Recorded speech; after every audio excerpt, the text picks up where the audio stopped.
गर्मी की छुट्टियों में दादाजी के पास घूमने आया बालक उछलते कूदते दादाजी के पास पहुंचा और बड़े गर्व से बोला कि दादाजी, जब मैं बड़ा हो जाऊंगा तब मैं एक सफल आदमी बनूंगा। क्या आप सफल होने के कुछ उपाय बता सकते हैं?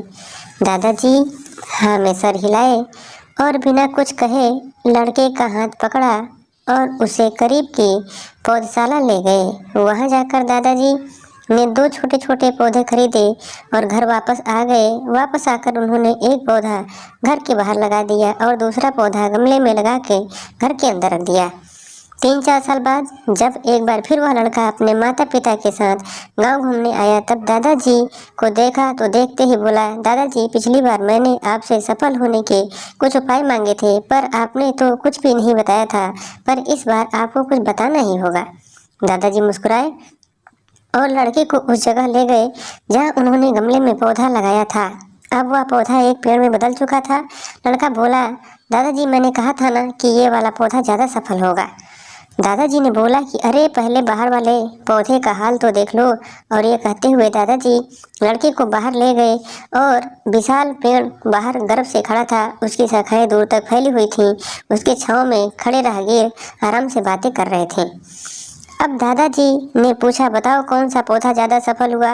लड़का कुछ शर्माते हुए बोला, बाहर वाला। लेकिन यह कैसे संभव है? बाहर तो उसे न जाने कितने खतरों का सामना करना पड़ता होगा। दादाजी मुस्कुराए और बोले, हाँ, बाहर वाले पौधे को बहुत सी चीज़ों से सामना करना पड़ा, लेकिन समस्या का सम्मान करने से अपने फायदे भी तो हैं।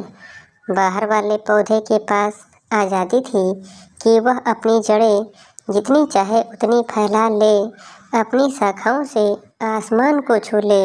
और तुम जिस आंधी तूफान से इस पेड़ के लिए मुसीबत समझते थे, उसी आंधी तूफान ने ही इस पेड़ की जड़ों को इतना मजबूत बना दिया है कि आज एक छोटा सा आंधी तूफान इस पेड़ का कुछ भी नहीं बिगाड़ सकता है। बेटा, अब जो मैं तुम्हें बताने वाला हूँ उसे अगर तुमने अपने अंदर बैठा लिया तो तुम जिंदगी में जो कुछ भी करोगे उसमें सफल हो जाओगे। उन्होंने बोला कि अगर तुमने जीवन भर सिर्फ अच्छे विकल्पों को ही चुनते रहोगे तो तुम कभी भी उतने सफल नहीं हो पाओगे जितनी तुम्हारी क्षमता है। लेकिन अगर तुम तमाम खतरों के बावजूद इस दुनिया का सामना करने के लिए तैयार हो तो तुम्हारे लिए कोई भी लक्ष्य हासिल करना असंभव नहीं है। लड़के ने लंबी सांस ली और उस पेड़ की तरफ देखने लगा। वह दादाजी की बातों को समझ चुका था। आज उसे सफलता का एक बहुत बड़ा सबक मिल चुका था कि जीवन में हम जिन रुकावटों को जितना बड़ा शत्रु समझते हैं, वही हमें मजबूत और जीवन में बहुत ज़्यादा सफल बनाती हैं। तो मेरे प्यारे दोस्तों, चैनल को सब्सक्राइब करना ना भूलिएगा। Thank you.